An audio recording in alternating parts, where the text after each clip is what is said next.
everyone, welcome back to the channel. My name is Muriel, and in this video I will be doing a review of the anime Neon Genesis Evangelion. The New Generation Gospels, am I right? Because that's what those words actually mean. You're welcome. And to be clear, I mean the original series and the movie End of Evangelion, not the rebuilds. I first learned of the existence of Neon Genesis Evangelion all the way back in 2021, when my ex David highly recommended it to me. Why? Because he thought I was ideally suited to pass out and appreciate its themes, world-building, and esoteric symbolism. And to a lesser extent because he'd found it impactful as a teenager. He even suggested I review it. Well, suggestion followed, and it only took me 2 years. It would have taken me longer, or flat out never happened, quite frankly, had a friend of mine, or two, who also first enjoyed this anime as teenage boys, not also told me to watch it. I watched it? I certainly did. I'm a relative newcomer to the wide, wild world of anime. I have weeb friends, but am not one myself. Though, okay, I did watch Pokemon growing up, so make of that what you will. And it is basically because of a couple of friends I started dipping my toes in the medium. As such, I wasn't all that cognizant of its tropes, or anime's specific version of the concept of fanservice. When I went into NGE, I'm just going to call it that because that title is a bit of a mouthful, and experienced a lot of cringe, fully unprepared as a result. Oh my. This, on its own, most definitely impacted my appreciation of the material, but that's not even the worst of it. Because the simple fact is I did not have a good time watching this anime. Oh boy. I binged it over 24 hours, entirely my mistake there, I'll cop to that, right after finishing the His Dark Materials TV show, and whilst this turned out to be providential in terms of comparative and thematic analysis, NGE principally reminded me of, shit, look who it is again, the Book of the New Sun. God damn! As I was massively frustrated on the world-building and theming fronts and the, hashtag anime creators doing women? Yeah, I'm gonna go with that. This means there will be a lot of salt in this review, and given NGE's cult classic status, and the fact I'm mostly reviewing this as an SFF-loving bookworm for catharsis, I'm not going to worry about spoiling shit much, if at all. The basic premise of NGE is as follows. Sometime in the not-too-distant future, the world experiences a cataclysmic event called the Second Impact that nukes all of Antarctica, raises the world's sea levels, and wipes most of humanity clean off the board. This Second Impact also triggers the periodic visitation of huge, eldritchy beasties called angels. Functionally, they're kinda like kaiju, fight me on this, in Japan specifically, and the Japanese government fights them off with Avas. You know, giant death robots. So mechs, but with a twist. Piloted by 14-year-old children, as you do, so not an entirely dissimilar setup to Pacific Rims. Though they don't use kids to pilot their mechs in Pacific Rim, just saying. And so the show opens up with 14-year-old Shinji, the story's male MC, joining NERV, the organization responsible for the creation and management of the Avas, in no small part because he wants to impress the father who abandoned him and who runs the Ava program, kind of. Shinji's mum, for her part, died when he was a wee babe. Very sad. You then follow him as he becomes entangled with 2 other female Ava pilots and adult members of staff. The most significant being Misato, a NERV field commander who essentially becomes his informal guardian. Additionally, a plot thread involving a mysterious, potentially nefarious org slowly develops in parallel to the traumatized child soldiers fight alien monsters narrative, then eventually supersedes it to prioritize the world-ending stakes aspect of the story. But let me tell you, the tonal transition this entailed felt very abrupt. Then there's the not insignificant fact NGE technically has 2 endings, the TV shows and the End of Evangelion movies. And I call it a movie, but it's technically 2 additional show episodes glued together. Whatever. Thing is, these endings can also, or should be, I guess, understood as one singular ending viewed from 2 different perspectives. An internal psychological one, and an external real-world events one. Either way, I felt ragely confused and disappointed by both of them, so big whelp. As I've already stated, I'm a relative newcomer to anime. I didn't really grow up with this medium like a lot of my friends, and have never really felt all that inclined to explore it on my own, because something about what I'm going to call the basic template of its art style just never appealed to me, and the same goes for manga. This means I'm probably by default more sensitive to and less tolerant of a lot of baked-in and commonly accepted anime narrative and stylistic, aesthetic, what have you, tropes. There was, for one thing, a fair bit of goof in NGE. Goof in the way characters were shown to react, feel emotions, and interact with one another. I'm thinking specifically of those stereotypically anime, over-exaggerated facial expressions with ginormous blush spots, sweat droplets, or like excessively girly ditziness on the part of female characters. The ew of it all, basically, which has of course been duly memeified to death. And it's low-key hilarious because those, I don't know what to call them, stylistic hallmarks, reminded me of freaking Pokemon. But the thing is, I watched Pokemon as a child, and seeing this stuff as an adult made me cringe a lot. And I'm just talking about the PG-13 stuff here. It'd be fine in smaller doses, but there was a fair bit of it in NGE, at least in its first, less dramatic half. Also, there's a pet penguin in this thing. Indeed, Misato, Shinji's guardian, has a pet penguin. It has claws, and it can also read because anime logic? Maybe it's an escaped Pokemon. I mean, it was cute, sure, but also really goofy in a way that, yeah, felt too jarring at times. Then I'm afraid there was also the non-PG-13 cringe stuff. From a purely visual perspective, the fact the sex stuff is illustrated through drawn, somewhat cartoony humans did not help, nor even remotely lessen the ick factor inherent to the fact some of it involved fucking 14-year-olds! It doesn't matter if it's 30-year-old Misato or 14-year-old Asuka and Rei, all the female characters are sexualized to some extent. Over-sexualized, to be clear. And sure, some of it can be hand-waved away as the illustrated perception of 14-year-old boys, I guess, but I still found it thoroughly off-putting and cringe because of the way it was drawn with the, ooey facial expressions, all the gratuitous, borderline physics-defying cleavage and upskirt shots. I mean,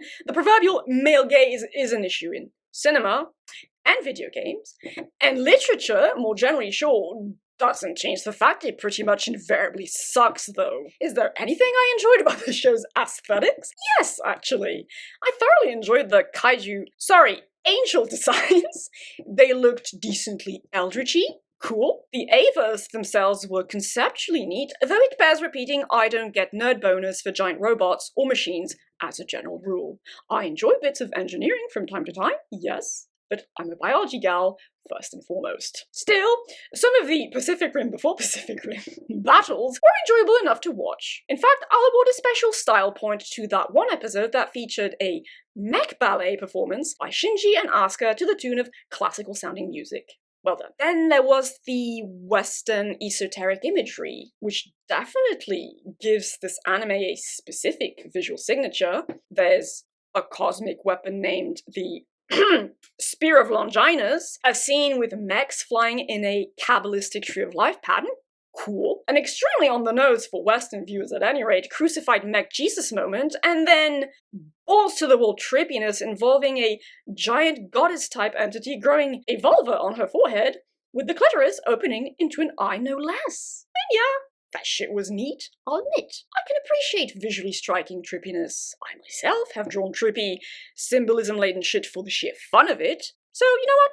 I get it. But I expected this stuff to actually mean something, and it does not. The symbolism, the Kabbalistic and biblical imagery, the angelic kaiju, it doesn't actually mean jack shit. I grant the sexual imagery plays into the theming a teensy bit, but the occult imagery does not.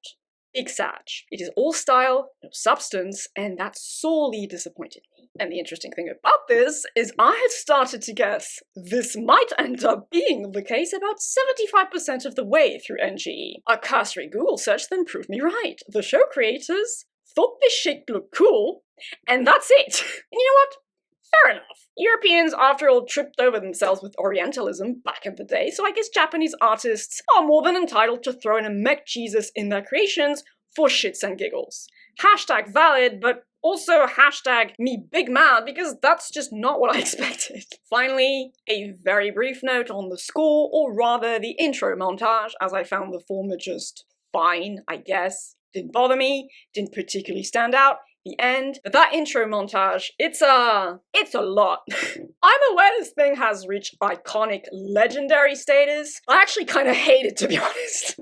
Because it's just too freaking happy, peppy on its own, then all the more so given Engie does go into pretty dark stuff, especially past its halfway point. And yes, from the little I know, a fair few animes have that kind of extroverted energy drink vibe to their intro themes I'm just never going to enjoy, but here it just felt like overkill on top of everything else. What's worse, it's dastardly proficient at earworming itself into my brain. That intro haunts me. An interesting thing I noticed upon looking at NGE discourse is that a lot of fans don't really care so much about the world building or theming, which they might find overhyped in fact. They care about the story's characters. I found this interesting because, as it generally tends to be the case in these situations, I didn't really care about any of NGE's characters. This isn't always a deal breaker for me, as I am not, at the risk of sounding like a broken record, a character-driven reader, or viewer in this case, when it comes to SFF. But I also just thought NGE's character work as a whole was a massively mixed bag. Its main male character, like I said, is a 14-year-old boy named Shinji. Given the people who recommended this anime to me, I expected Shinji to be a somewhat relatable, intelligent, perhaps a tad neurodivergent coded around the edges, nerd suffering from loneliness and depression. Someone akin to Quentin Coldwater from The Magicians, only much younger. But whilst he is undoubtedly quite sad, and undoubtedly feels lonely, despite the presence of people who care about him, but fine. Well, actually that's it. That's all I can really say about him. Okay, I guess I can add he can pilot an Ava. Yay. Wants to be a decent person and impress his dad. Yay. Has mommy issues. I'll come back to that. Yay. Is a tad traumatized by the whole fighting kaiju, angels thing, and doesn't really want to do it anymore. Insert your get in the fucking Ava Shinji meme of choice here. Double yay. Like, who is this bitch as a person, really? What does he like? What does he fundamentally believe in? And don't at me with the, he's just a kid, of course he doesn't have a fully developed personality, BS. That's not nearly good enough. I had a personality when I was 14 years old, and I most certainly expected him to have more of one given, once again, the people who told me to watch this shit. Shinji meets two other female Ava pilots at Nerve, Rei and Asuka. Rei is a non-entity, really. Kind of. Given she is basically the soulless clone of Shinji's mother, amongst other things. Again, I'll come back to that. Asuka, well, Asuka actually had some character. Did I like her? No, not really. She's too girly for my taste. She's a tad bitchy too. But there's kind of a reason for that, so fair enough. She's supposedly a classic example of the tsundere trope, which I only know about because of NGE. And I was like, whatever. For sure, there is in fact something to her as an individual, and she felt more clearly defined to me as a person than either Shinji or Rei. Our three Ava pilots also interact with a couple of schoolmates, but there really isn't much to say about them besides the fact they are horny teenage boys. Ava stands and act as decently caring buddies to Shinji, not that he can really see or feel any of it. Then there's Misato, Ritsuko, Ryuji, Ikari, basically the main adults in the room. All of them felt more fleshed out to me, the former two especially. Ikari, Shinji's dad, is an evil scientist who wants to do evil things in order to bring his wife back to life. Always an excellent idea, as we all know. Ryuji is a special inspector employed by Nerve to spy on shit, more or less. He has spunk, used to boink Misato, and they still kinda have the hot feels for each other. Nice. Then we have Ritsuko, Nerve's chief scientist and Misato's kind of bestie. Misato, as I've already mentioned, is a Nerve field commander and Shinji's unofficial guardian. Both of these women are my age, which felt really freaking weird given reasons I'll get to in a second, and felt like actual people, with identifiable motivations and decently developed psychological tensions. But, and there's a huge but, whatever quality I found in the character work was also infuriatingly mired and tainted by the series' cringe. Like I said, all the female characters, minors and adults alike, are overly sexualized for one thing. For another, a lot of the characters' motivations are tied into insufferable psychosexual Freudian bullshit. And I just cannot with that shite ever. I'll come back to it a little more in the theming section, but holy crap did it piss me off and gross me out. And that goes for all of the sex-related stuff, really. NGE just paints a really gross, I'd argue borderline insulting, portrait of teenage boys, on the one hand, and a reductive portrait of the female character's psychosexual makeups, on the other. And I just can't either with some of the story's narrative choices. Two of the most egregious being Shinji wanking over Asuka's comatose body, and Misato assaulting Shinji right as things are going to absolute apocalyptic shite. I get, if I'm being generous, the former can be understood as an nth illustration of Shinji loathing himself so much he might as well indulge in truly morally disgusting shit, but it was still overkill for me. We get it! This kid hates himself because reasons, move the fuck on and actually do something meaningful, not gratuitous with it. As to the latter, I got nothing? Like, sure, Shinji is catatonic with PTSD, fair enough, and Misato really needs him to get into that fucking Ava before the angels, destroy the world. So I guess she figures she can snap him out of it by kissing him full on the mouth and promising him sex down the road. Because wouldn't you know, Shinji essentially wants to fuck all the females in his life, including his guardian and big sister figure, and his mum. Kind of, if only through Rei, since Freud apparently sponsored this bitch. But I'm still like, really? Really? You couldn't think of anything else besides pedo shit? Fucking really? Shinji's a goddamn child, for fuck's sake! His testicles probably haven't even fully dropped, his voice certainly hasn't, and Misato is a grown-ass 30-year-old woman! I just can't. It was fucking disgusting, it was fucking wrong, gross, gross, gross, get this shit the fuck out of my face. World-building-wise, whew, what can I say? That I was frustrated, disappointed, nerd, blue-balled? Yes. Because I genuinely thought I'd have a lot to, well, nerd about, dare I say, squee over here, given the way my beloved ex sold this thing to me. I expected a feast of meaningful symbolism, creative utilization of esoteric lore, and got a fat load of set dressing, essentially. I mean, yes, there's a cabal, pun very much intended given the show's Kabbalistic imagery, of nefarious peeps who want to use alien power to uplift humanity to a transcendent state. That's the short and easy version of it. And all of that shit is couched in biblical nomenclature. The Dead Sea Scrolls are name-dropped. You have a Spear of Longinus, crucified Shinji Robo-Jesus, like I already said, but also Lilith, Adam, and, well, Eve. But once again, that's just underwhelming decoration. The main thrust of the story's speculative quality lies with the fact you learn Lilith and Adam are basically Promethean aliens who just happened to nest on planet Earth in the distant past. Maybe, for all I know, they're related to the Book of the New Sons of Bion and Erebus. Anyway, Lilith specifically gave birth to Terran life, presumably in a similar fashion to the alien versus space jockeys in Prometheus. Now sure, I do find it mildly funny to have Lilith be the mother of humankind here. Kind of, because biblical mythology reasons I won't delve into, but that's it. It's all rather superficial and mediocre for me in terms of creative utilization. On the Meg v Kaiju front, well, yes, I'm aware NGE supposedly subverts the mecha subgenre and its tropes, but I'm not exactly all that knowledgeable about it. All I can say is that NGE's mechs have a twist to them. I guess, insofar as they aren't strictly mechs in the giant death robot sense of the word or concept. They're more like biomechs? Even kaiju mechs, really, since Avas are revealed to be cloned from Adam and Lilith, the Promethean aliens. So they're basically giant beasties wearing robot armor suits. Cool. One of them even goes feral at one point and starts munching on a baddie angel like a wolf. Double cool. This is also why one of my closest friends loves to troll me with the Avas aren't real mechsto line. Potato, potato.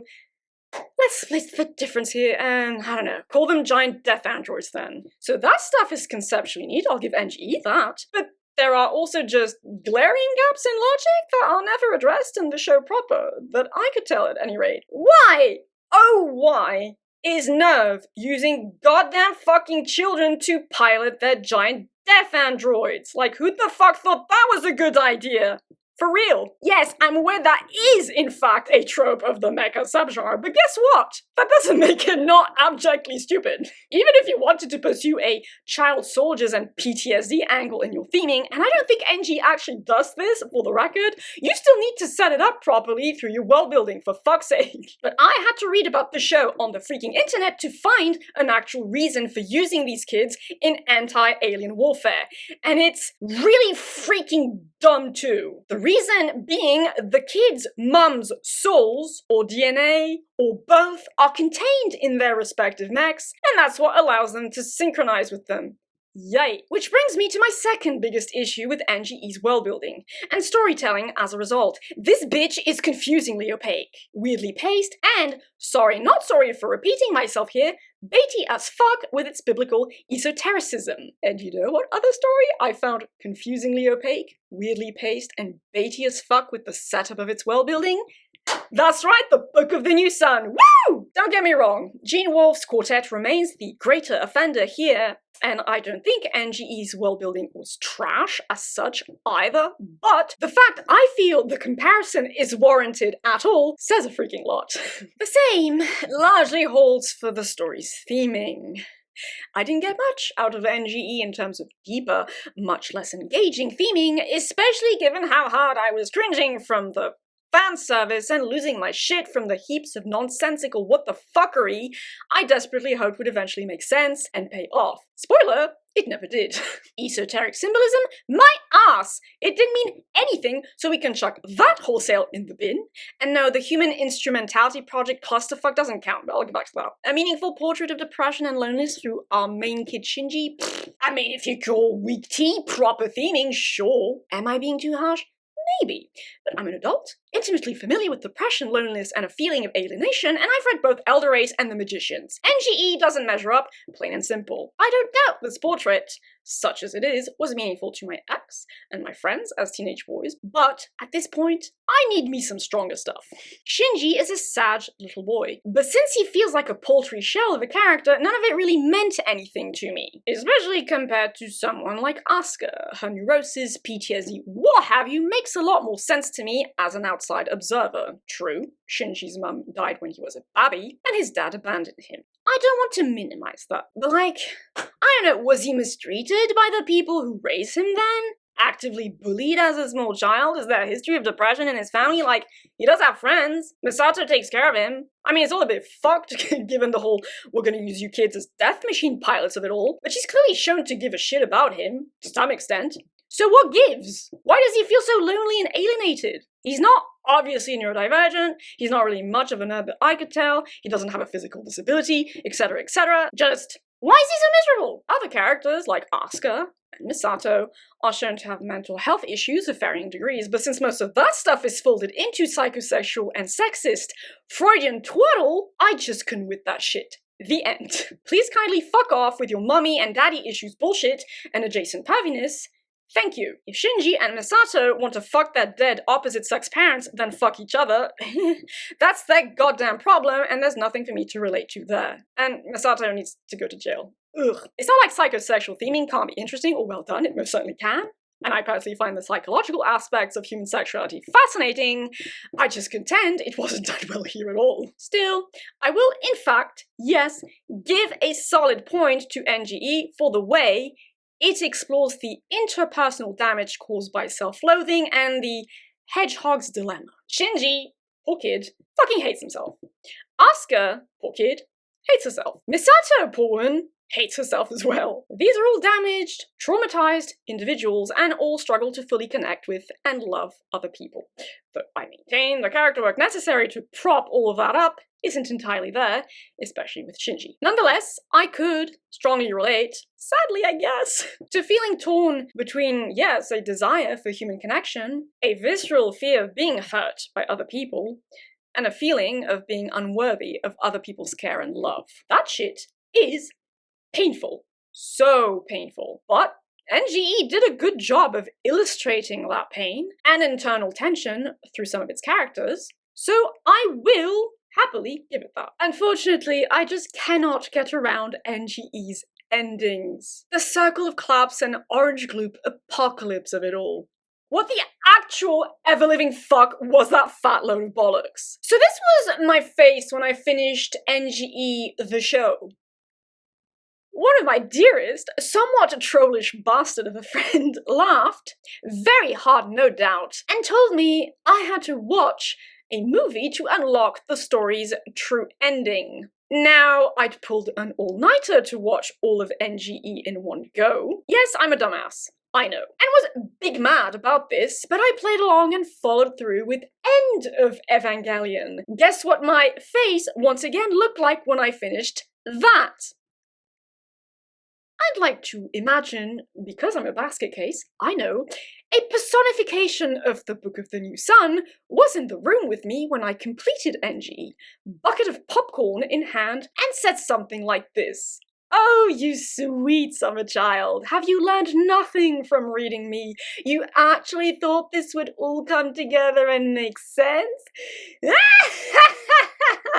Fuck you. Though you know what? I actually think the Book of the New Sun's ending makes an iota more sense than NGE's. I know, wild, right? It's certainly more complex than NGE's, given the series' broader world-building, I guess, and it's offensively stupid. Let's activate a white hole in the sun, am I right? But at least it's spelled out to a certain extent in the text itself. Whereas NGE has its two endings, one of which purportedly represents an inner perception of the character's psyches undergoing the Human Instrumentality Project, whilst the other purportedly represents what actually happens to the world when Lilith, our token alien mama goddess, melts all of Terran life into an ocean of undifferentiated orange gloop. Yes, I am being literal here, because that's what the shadowy string pullers wanted, the Human Instrumentality Project. Or, let's transcend human suffering and conflict by nuking individuality and creating an Earth-sized... You know what? I'm gonna call the orange gloop ocean a cosmic slime mold. Because why the fuck not? Conceptually, it fits well enough, sue me. And no, I don't consider individuality versus undifferentiated oneness an actual theme here because, well, I hate uncritically, positively portrayed hive minds. And this is one hell of a hive mind superorganism too. I mean, god damn, fuck all the animals, plants, protists, fungi, and bacteria had no say in this shit. Am I right? So sod this straight up, but also because it's not really a theme in any case. It's just kind of thrown in the story for shits and giggles in a way and has no proper setup to speak of. As to NGE, the main show's ending, yeah, okay, it delves a little more abstractedly into the hedgehog's dilemma, sure. But it also then goes into this very trippy line drawing sequence that tries very hard to rapid fire tackle big psycho-philosophical concepts like, yes, individuality, differentiation, existence, relation to others, etc., but it's trying to do way too much, way too quickly. It feels very superficial, very, well, sorry, not sorry, I am a gifted teenager reading their first philosophy book, and trust me, this is deep. But no, it isn't. Not like this, mate. It's really disappointing too, because I didn't entirely dislike the shift in art style here. Using simpler, black and white line drawings to represent a person's mind, self, what have you, was a really neat and interesting artistic choice, but it just didn't mesh with anything else. And then yeah, you exit the scene with Shinji being applauded by the people he's come to care about, despite everything. Yay! But then back in the real world, at the end of Evangelion, life on Earth has been annihilated, has ascended to cosmic slime moldhood, yay! Shinji meets Rei, whom, let us remember, he also has a crush on, presumably because she's a clone of his mum, kind of, because Freud, and Rei has, in the meantime, become Lilith, the big alien mama goddess who melted everything. I'm guessing they meet on some sort of psychic plane, and they converse, joined at the hip. Their crotches are melded together, but it's not sexual, right? Yeah, right, fuck off. And Raylith, that's what I'm gonna call her, tells Shinji he can choose to be re-individuated as a regular human being. which he does. And NGE concludes with Shinji and Asuka, I guess she was offered the same choice by Rayleigh, but who the fuck knows, stranded by the ocean mold of orange gloop. Though by that point it's turned a reddish color. Whatever. There is no other Terran life in sight, so one does wonder how the fuck they are supposed to survive on Apocalypse Earth, but Shinji kneels over Asuka and starts to strangle her, as you do. I mean, sure, they're traumatized kids, but still. She then tenderly lifts her hand to his face and says, disgusting, the end. What the actual fuck? I was so freaking angry, just pissed the fuck off. I waded through thick currents of cringe, fan service, and nerd baiting only to be slapped in the face with this abject bullshit of a double-bladed ending. God damn! The Book of the New Sun in anime form indeed. The frustration and disappointment that stabbed my brain pretty freaking hard felt all the sharper given I watched NGE right after I finished the His Dark Materials TV show. Not only is it, in my opinion, a good to very good adaptation, it actually utilizes religious symbolism and biblical motifs by design to some meaningful effect, and features a, to my mind, pantheistic motif that presents spiritual dissolution into the greater whole of creation as something infinitely more positive, emotionally impactful, and beautiful. Even its teenage sexuality cringe is better handled and more meaningful. Now yes, I know NGE and His Dark Materials are vastly different stories. I'm not trying to argue they aren't, but you know what? I think they share a couple of conceptual echoes, so I thought I'd point that out. Now, to be clear, I am very salty about this experience overall, yes. But I don't think NGE is complete trash either. It has a couple of elements that are well to very well done, most notably its theming on self-loathing and trauma-impacted relationships. To put it simply, the angels looked cool, the mechs looked cool. Sure, but just as with the Book of the New Sun, I was, on the whole, big nerd blueballed on the world-building and theming fronts, and by the fact the show's esoteric imagery was nothing but that. Imagery. I was essentially pissed off by the fact it feels to me like NGE doesn't take SFF seriously as a vehicle for meaningful storytelling. It's just all aesthetics, I guess, and as an SFF nerd, I hate that attitude in any medium. The simple fact is I believe NGE would have worked better had it been more tightly focused on its characters and its psychological theming, though minus the Freudian BS to be clear. Its Promethean aliens and attendant cosmic stakes just do not feel properly committed to. It's all just, one giant and confused mess of orange glue. But I mean, there is a pet penguin, so that's nice. And I mean, I now get to, well, get all the NGE references, memes, gifs my friends lovingly troll me with. Thank you guys. That makes it all worth it. Right? Right? Yeah, it does. Maybe. It certainly was an experience. Thank you, David. And you know what? Challenge completed. Oh, right. And if I had to rate this, it just about merits a very soft 6 out of 10 in my book. What, surprised? Sure, I compared it to the Book of the New Sun a lot, and I firmly stand by that comparison, but I guess I'd still take 24 hours of Shinji not wanting to get into his fucking Ava over 900 pages of Severianing everywhere. And also partly because, you know what? Of the love and or affection I bear towards the lovely lads who recommended it to me, even though there is just no denying the fact a cruel angel's promise still haunts me. And that concludes my review of Neon Genesis Evangelion, the New Generation Gospels, am I right? I hope you found this rather salty rant review entertaining, engaging, enjoyable, whatever, you know, all those good things. And on that very final note, I hope you all have a lovely day, evening, or whichever time of day you prefer. Do take good care of yourselves. Thank you for the continued support. And I shall see you all, hopefully, reasonably soon, in the next video. But until then, bye-bye.